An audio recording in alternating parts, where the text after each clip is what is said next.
자, 계속해서 지난 주일에 이어서 이제 10계명 강의하겠는데, 오늘은 네 번째 시간입니다. 이제 제 5계명, 내 부모를 공경하라. 또 이어서 6계명이에요. 살인하지 말지니라. 자, 이 두 가지 주제로 이제 말씀을 나누겠습니다. 최근 그 목회 데이터 연구소에서 1980년대 민주화 운동 이후에 성장한 이 기독교인들 가운데 3040 세대를 대상으로 해서 의식 조사를 한 것이 있어요.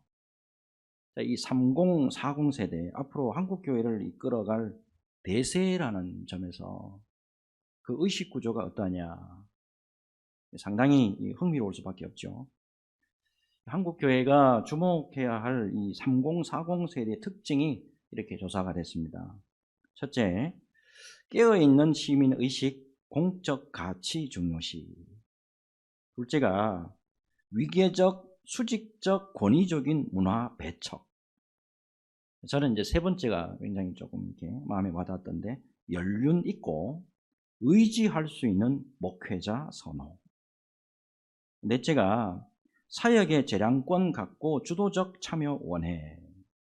다섯째, 획일성 거부, 다양성 존중 등으로 나타났어요.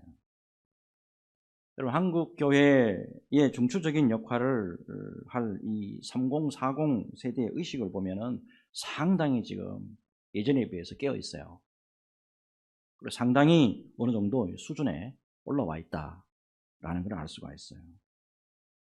이런 시대에 예수 그리스도의 새 언약의 백성으로서 가져야 할 이 정체성을 말씀으로 바로 세운다. 말씀으로 바로 세운다. 이거는 교회와 기성세대가 행해야 될 가장 막중한 의무 중에 하나다 라는 것을 깊이 새길 수가 있어요. 자, 오늘은 이제 이 전제 가지고 말씀 속으로 한번 들어가 볼게요. 자, 먼저 오늘 이제 본문 5장, 신명기 5장 16절이죠. 자, 너는 내 하나님 여호와께서 명령한 대로 내 부모를 공경하라. 그리하면 내 하나님 여호와가 내게 준 땅에서 내 생명이 길고 복을 누리리라. 자, 이와 이제 동일한 말씀이 출애굽기 20장 12절에도 동일하게 나오죠. 자, 내 부모를 공경하라. 그리하면 내 하나님 여호와가 내게 준 땅에서 내 생명이 길리라. 자, 여러분, 이 말씀이 근데 신약의 말씀에도 동일하게 의도적으로 기록이 되어 있어요. 이게 복음서에도 나오는데, 특별히 복음서 외에 에베소서 6장 2절 3절에 또 이렇게 기록이 되어 있잖아요. 내 아버지와 어머니를 공경하라. 이것은 약속이 있는 첫 계명이니 이로써 내가 잘되고 땅에서 장수하리라.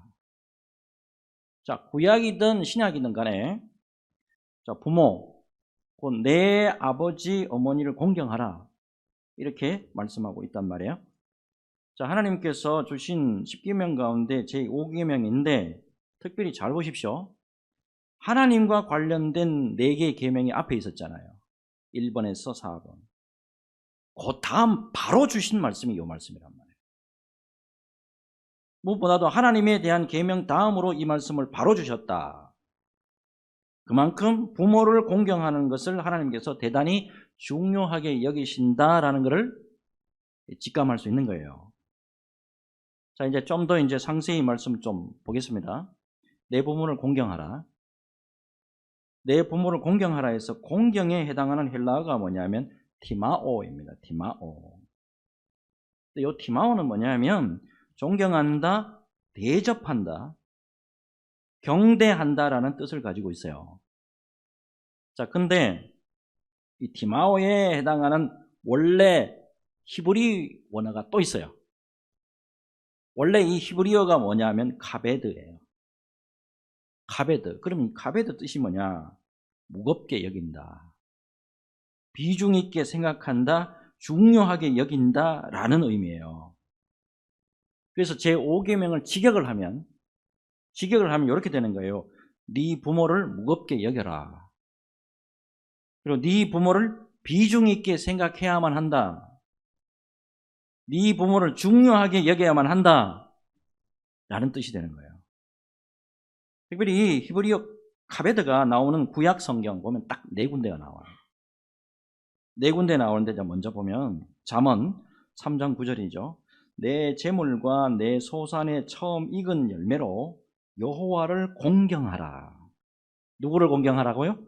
여호와를 공경하라 할 때 이때 카베드예요.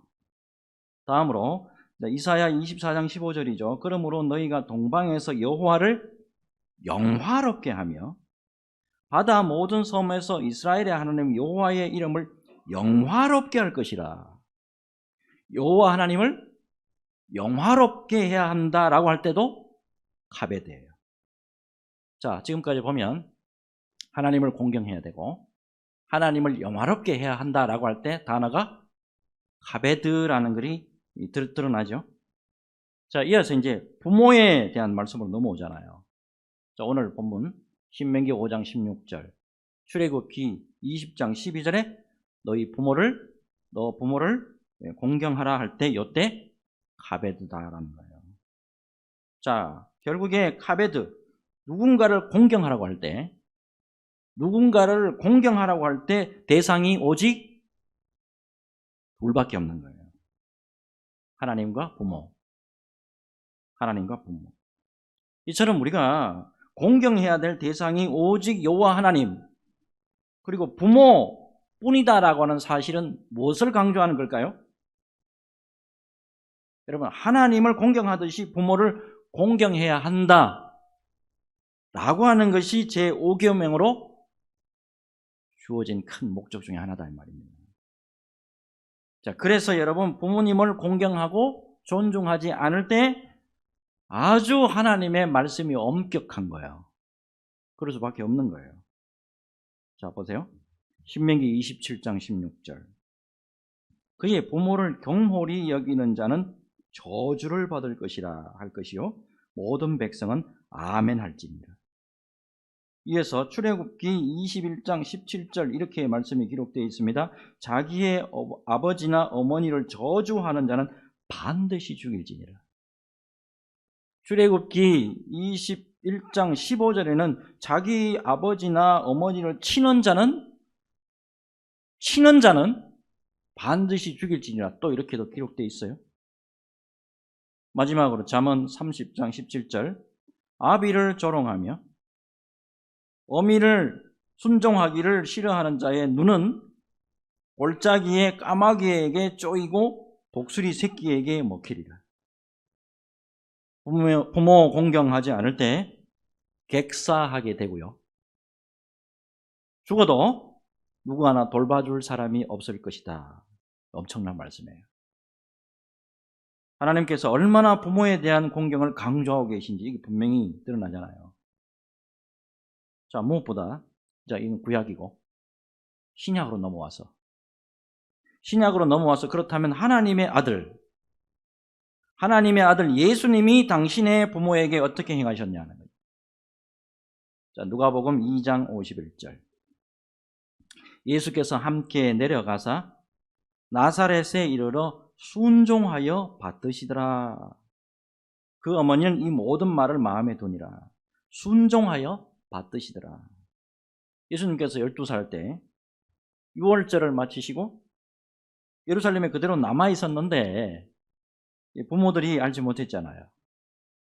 자, 부모인 요셉과 마리아가 예루살렘에 다시 가가지고 예수님을 찾아서 데리고 오신 이후의 말씀이라는 거 여러분 잘 아실 거예요.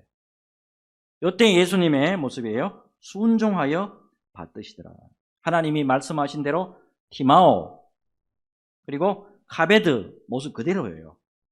잘 보십시오. 하나님 아버지께서 말씀하시고 하나님의 아들 예수님이 그대로 순종하시는 모습이에요. 결국 오늘날에 우리 예수 믿는 사람들이 부모님을 어떻게 공경해야 되느냐? 티마오와 카베드의 모습으로 부모님을 공경하고 받들어야 한다는 거예요.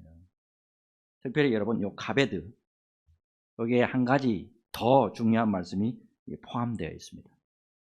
부모를 공경해야 할 때 도덕적인 윤리적인 문제도 있지만은 물질로 봉양하는 것까지 여기 포함되어 있습니다. 그래서 부모님이 돌아가실 때까지 매년 옷과 음식을 제공하고, 그 다음에 돌아가시고 난 다음에 애를 갖추어서 장사 지낸 것까지 여기에 다 포함되어 있습니다. 카베드. 결국 얼마나 하나님께서 언약 백성들에게 부모 공경에 대해서 철저하게 지금 말씀하고 있는지 요거 깨달아야 됩니다. 1980년대 미국에서 라이언 웨인 화이트라고 하는 10대 소년 이야기가 참 한때 참 화제거리였어요. 중학생이었던 13살에 이 소년이 이제 원래 이제 혈우병을 앓고 있었습니다. 수술을 받게 됐는데 문제는 그 수술을 받는 과정에서 이제 발생했습니다. 수술 받다가 피가 모자라 가지고 수혈을 받았는데 그만 에이즈 환자의 피를 수혈을 받았어요. 그래서 이거는 100% 병원 측의 잘못이에요. 확인을 했어야 되는데 확인 안 하고 애한테 그냥 수혈을 해버린 거예요. 기가 막히게도 병원의 전적인 잘못으로 말미암아서 6개월 시한부 인생 판정을 받고 속수무책으로 죽음을 기다려야만 했습니다. 근데 이 친구 대단해요. 자기가 죽는 거 알아요. 자기가 죽는 거 아는데도 아무도 원망하지 않아요. 아버지, 엄마 원망 안 하고, 형제도 원망 안 하고, 특별히 실수한 의사도 원망 안 합니다. 항상 밝은 웃음으로 모두 친절하게 그렇게 대해줬다고 합니다. 특별히 부모가 염려할까 봐. 아버지가 끔찍히 아들을 사랑했는 것 같아요. 아버지가 염려할까 봐 항상 밝은 웃음으로 기뻐하는 모습으로 아버지에게 그렇게 행동을 했대요. 이게 이제 방송으로 이제 나가게 된 거예요. 전 미국의 사람들이 이걸 보고 감동받았습니다. 그래서 그 소식이 그 당시에 대통령이 레이건이었잖아요. 레이건 대통령이 그걸 보고 직접 이 아이를 방문하기도 합니다. 그리고 수많은 가수들도, 인기 가수들도 이 소년의 소식을 듣고 방문하기도 했습니다. 근데 그럼에도 불구하고 5년밖에 못 살았어요. 18살에 죽었습니다. 자, 마지막으로 아버지와 나눈 대화가 이 기독교 잡지에 실렸는데 참 읽는 이로 하여금 많은 감동을 줬다 그래요. 자, 아버지가 죽어가는 아들에게 말합니다. 아들아, 미안하다. 나는 아무것도 너에게 해줄 것이 없구나. 이 아빠가 더 이상 어떤 선물도 줄 수 없음을 용서해 다오. 그 다음에 아들이 말이, 이게 효도가 딴 게 효도가 아니더라고. 효도가 딴 게 효도가 아니에요. 아니에요, 아버지. 전 지금 많은 선물을 받았습니다. 하지만 아무도 아빠가 제게 준 선물 같은 선물을 준 사람은 없습니다. 아빠는 내게 천국 열쇠를 주었습니다. 예수님을 소개해 주었고, 교회에 나아가 예수님을 믿게 해 주었고, 말씀을 통하여 영생을 얻도록 해 주었습니다. 이보다 더 위대한 선물이 어디 있겠습니까? 효가 딴 게 효가 아니라니까. 아버지와 아들의 대화에서 부자지간의 귀한 사랑을 발견할 수 있잖아요.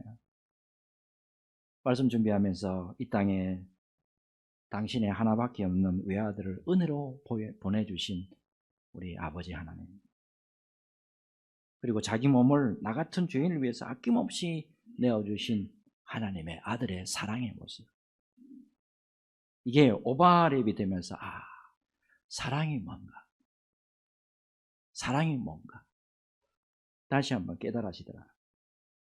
여러분, 우리 부모님 때문에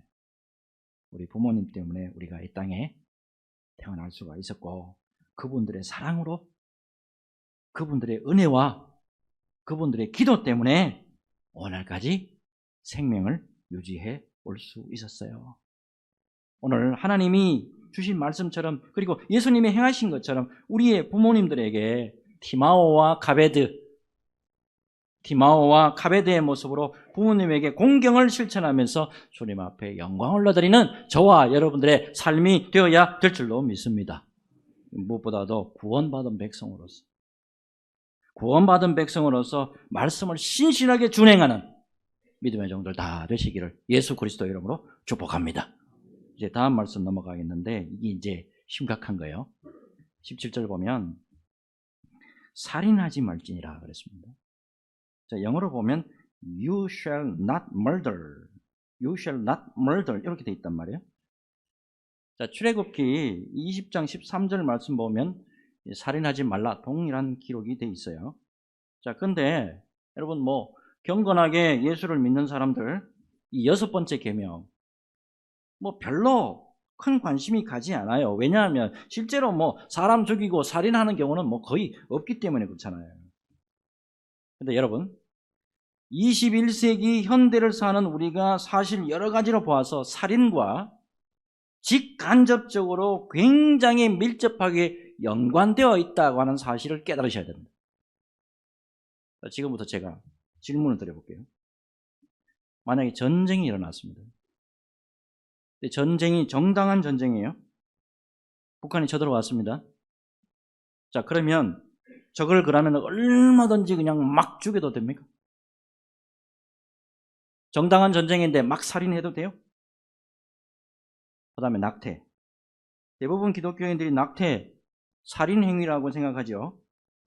그러면 어떤 경우에도 낙태하면 안 되는 걸까요? 10대 외동딸입니다. 10대 외동딸이 어디 갔다가 돌아오는 길에 나쁜 놈 만나가지고 강간당했습니다. 원하지 않는 임신을 했다고, 혹은요 정상적으로 결혼해가지고 애를 가졌는데 검사해보니까 장애가 너무너무 심각한 거예요. 낳아놓으면 엄마도 고생이고 아버지도 고생이고 지도 고생이야. 이거 어떻게 해야 됩니까? 이어서 자살 스스로 자기를 죽이는 거 아닙니까? 자기를 살인하는 거 아니에요? 자살은 살인죄이기 때문에 그러면 구원 못 받는 겁니까? 이렇게 말한 사람 있죠? 자살하지 말라고 하면서. 또한 여러분 안락사 어때요? 안락사. 이번에 신문에 났죠? 일본 의사가 자기가 담당하고 있는 어떤 환자가 너무너무 고통스러워가지고 나 안락사 시켜달라고 부탁했단 말이에요. 근데 그 부탁을 들어줬다고요. 근데 이게 드러나가지고 법원에서 실형 선고받았습니다. 사형제도는 어떻습니까? 사람 죽인 놈은 무조건 막 다 죽여야 됩니까? 마지막으로 이건 더 어떻게 보면 깊이 좀 생각해야 될 거예요. 남의 나라를 폭력으로 짓밟는 악한 국가의 지도자, 남의 나라를 폭력으로 짓밟는 악한 국가의 지도자를 정의의 이름으로 살해할 수 있습니까? 1909년 10월 26일이죠. 길림성 하얼빈 역에서 이토 히로부미를 안중근 의사가 저격해서 죽였어요. 한때 카톨릭에서 도마이죠. 세례명이 카톨릭 교인 아닙니까? 뭐라고 취급을 했었냐면 김수환 추기경이 발표하기 전까지 이 사람 살인죄를 지고 있었다니까. 우리가 또 잘 아는 사건이 있습니다. 2차 세계대전 당시에 히틀러의 광기를 보고 본 회퍼 목사, 많이 들어보셨죠? 본 회퍼 목사가 미치광이가 버스를 몰고 있는데 그거 제거하지 않으면 더 많은 사람이 다친다. 그러니 죽여야 된다. 암살 모의에 가담하게 되었습니다. 자, 여러분, 살인하지 말라. 자, 이 6번째 계명 쉽게 생각할 일이 아니죠. 여기서 더 나아가서 이 6번째 계명에 대해서 예수님이 확대 해석하신 게 있어요. 우리 신약, 새로운 언약의 백성들에게 주신 특별한 또 말씀이 또 있다고. 마태복음 5장 21절에서 22절. 우리 같이 한번 읽어볼까요? 자, 마태복음 5장 21절에서 22절 시작. 옛 사람에게 말한 바 살인하지 말라. 누구든지 살인하면 심판을 받게 되리라 하였다는 것을 너희가 들었으나 나는 너희에게 이르노니 형제에게 노하는 자마다 심판을 받게 되고 형제를 대하여 나가라 하는 자는 공회에 잡혀가게 되고 미련한 놈이라 하는 자는 지옥불에 들어가게 되리라. 이거 예수님이 과장법을 들어서 말씀하신 걸까요? 또 이 말씀을 가만히 보면 실천하기가 쉽지가 않습니다, 여러분. 22절에 라가라는 말하고 미련한 놈이라고 하는 것은 일종의 욕이에요, 욕. 여러분, 때로는 욕이 나도 모르게 나오는 상황이 있습니다. 운전하다가 상대방이 갑자기 잘못을 크게 저질렀을 때 남성분들 욕 안 합니까? 나 여성들도 보니까 여성분들도 더 철지게 욕을 하시더라고요. 특별히 라가, 이게 무슨 뜻이냐면 머리가 텅 빈 이런 뜻이에요. 우리식으로 이야기하면 골빈 놈 정도로 해석이 돼요. 결국에 골빈 놈, 미련한 놈 이 정도로 욕을 했는데, 여러분 욕도 레벨이 있죠. 욕도 레벨이 있는데 뭐 골빈 놈, 미련한 놈은 그래도 레벨을 보면 크게 높은 레벨이 아닌 것 같은데, 여기 보면 공회에 잡혀가고 심지어는 어디 들어가요? 지옥불에 들어간답니다. 자, 문제는 여러분, 형제에게 노하고 골빈 놈이라고 하고 미련한 놈이라고 하는 것이 예수님의 말씀에 의하면 뭐가 연결이 됩니까? 살인과 연결이 된다고. 여러분, 이 정도 이제 말씀 들어보면 아하, 이거 6번째 계명이 이게 만만한 계명이 아니구나 라는 겁니다. 자, 이 6계명의 전체 원어가 이렇게 되어 있습니다. 간단합니다. 로 티르짜흐, 이게 발음이 힘든 건데, 로 티르짜흐 이렇게 되어 있습니다. 그대로 직역하면 You shall not kill, You shall not kill, 너는 죽이지 말라, 이게 다예요. 근데 재밌죠? 여기 보면 목적어가 있어요, 없어요? 사람을 죽이지 말라, 동물을 죽이지 말라, 식물을 죽이지 말라, 말 있어요, 없어요? 없다고. 그래서 까닥 잘못하면 어떤 생명체든지 죽여서는 절대 안 됩니다 라고 오해할 수가 있습니다. 근데 이때까지 여러분 계명의 말씀 잘 보면 전부 사람과 연관되어 있죠. 그렇기 때문에 6계명도 살인하지 말라, You shall not murder, 이렇게 번역하는 것이 맞습니다. 자, 문제는 그 다음인데, 특별히 죽이다에 해당하는 히브리어 단어가 뭐냐면 라짜흐입니다. 라짜흐. 요게 용례가 굉장히 많아요. 성경을 들여다보면. 어떤 용례들이 들여다보면 하나님의 의도가 뭔지 알 수가 있는 거예요. 자, 이 라짜흐, 고의로 살인할 경우가 있습니다. 그 다음에 과실치사, 실수로 사람을 죽일 수 있다 이 말이에요. 그렇지만 어떤 형태이든지 간에 사람의 생명을 앗아가는 행위는 안 된다. 그게 라짜흐예요. 그 다음에 또 다른 여러 경우가 있는데, 간접살인도 있고 뭐 사회적 약자에 대한 박해도 있고, 특별히 신명기 22장 25절에서 26절을 보면 강간에 대한 말씀이 나와요. 처녀가 강간당하는 거. 놀랍게도 이 강간, 이게 뭐가 연결되냐면 살인과 연결됩니다. 똑같이 취급하신다고 하나님이. 아울러서 인격적인 살인까지 다 포함하고 있는 게 라짜흐예요. 자, 무엇보다 여러분, 왜 살인하지 말아야 됩니까? 자, 앞에 이 살인 종류가 굉장히 많죠. 왜 살인하지 말아야 됩니까?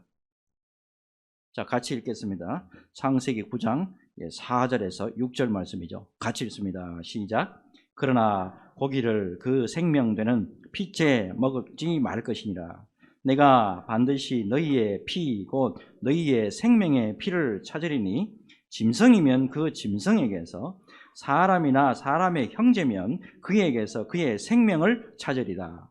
다른 사람의 피를 흘리면 그 사람의 피도 흘릴 것이니, 이는 하나님이 자기 형상대로 사람을 지었음이니라. 아멘. 모든 인생은 하나님이 주신 생명을 소유한 하나님의 형상이기 때문에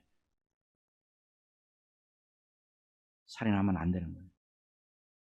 신분 고하, 남녀노소 불문하고 모든 사람의 생명은 그래서 존엄한 거예요.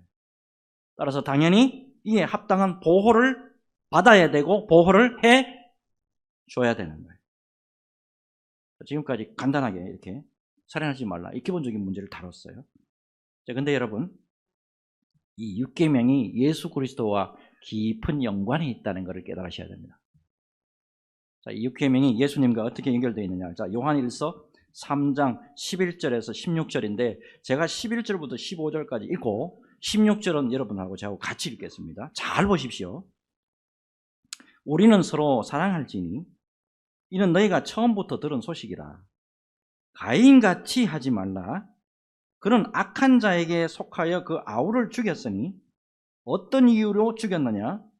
자기의 행위는 악하고 그의 아우의 행위는 의로움이라.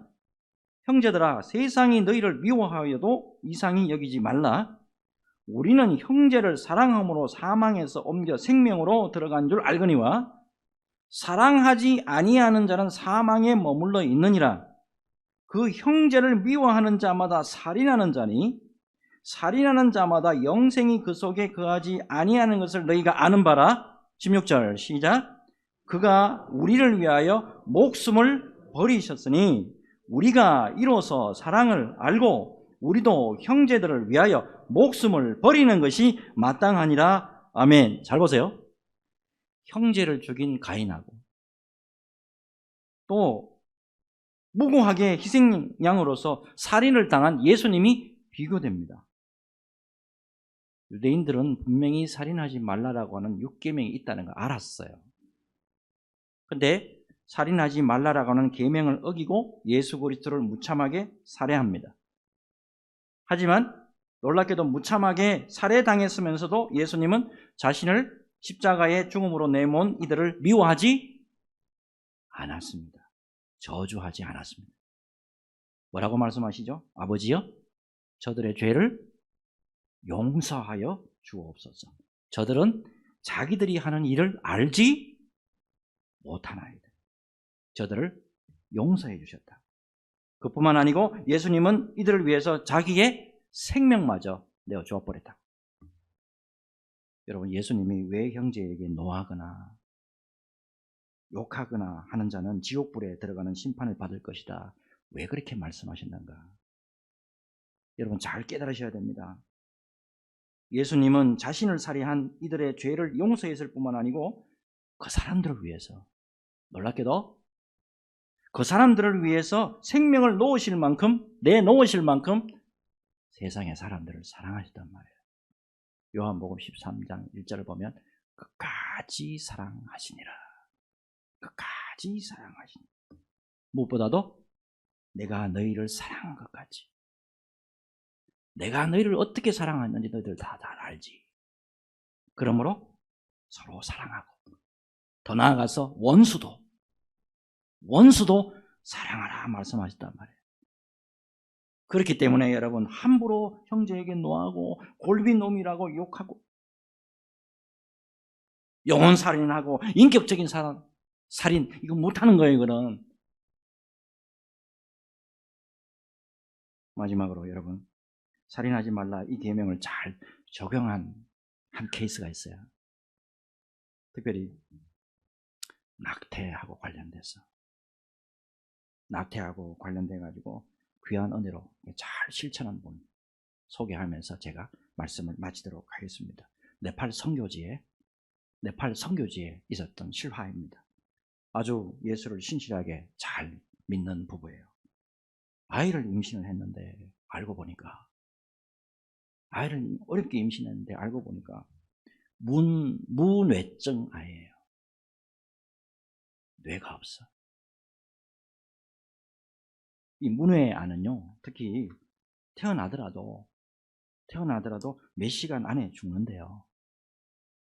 근데 그걸 알고도 낙태하지 않고 계속 임신 상태를 유지합니다. 임신 10개월 동안에 아내가요, 계속해서 뜨개질을 했다고 그래요. 태어날 아기의 이 머리에 씌울 모자를 만든 거예요, 모자. 아이가 태어났는데 문외증 잘 아실 겁니다. 소위 말하는 뼈가 없어요. 뇌도 없지만 뼈도 없다고, 머리에. 이게 움푹 들어가 버렸다고, 이 머리가. 그 깐난쟁이에게 엄마가 그동안에 짰던 모자를 조심스럽게 씌워줍니다. 근데 몇 시간 후에 아기가 죽었어요. 자, 그럼에도 불구하고 아기를 정중하게 장례를 치러줍니다. 주위 사람들이 뭐 그렇게까지 정중하게 장례를 치르느냐 물었어요. 이분이 이렇게 대답합니다. 집에 키우던 강아지도 죽으면 정중하게 묻어주는데 하물며 내 아들입니다. 10개월 동안 내가 뱃속에서 품고 기도했던 내 아들입니다. 당연히 정중하게 장례 치러줘야 되잖아요. 여러분, 모든 생명은 소중한 거예요. 특별히 우리와 함께하는 모든 분들이, 우리 수원소망교회 안에 계신 모든 분들이 다 하나님의 형상을 가진 소중한 분들이에요. 무엇보다도 예수님의 우리를 향하신 놀라운 사랑을 기억하시면서 우리를 위해서 아낌없이 당신의 생명을 내어주신 그 사랑의 길, 주님이 가르쳐 주신 그 사랑의 길, 우리도 기꺼이 걸어가는 은혜가 저와 여러분들에게 넘쳤으면 하는 마음 간절합니다. 여러분, 말씀 깊이 새기시고 주님이 가르쳐 주신 사랑의 길, 주님이 가르쳐 주신 그 사랑의 길로만 달려가면서 온전히 하나님 앞에 영광 올려드리는 우리 수원소망교회 성도들 다 되시기를 예수님의 이름으로 축복합니다. 자, 우리 오늘 말씀 생각하면서 우리 기도하겠습니다. 여러분, 눈을 감으시고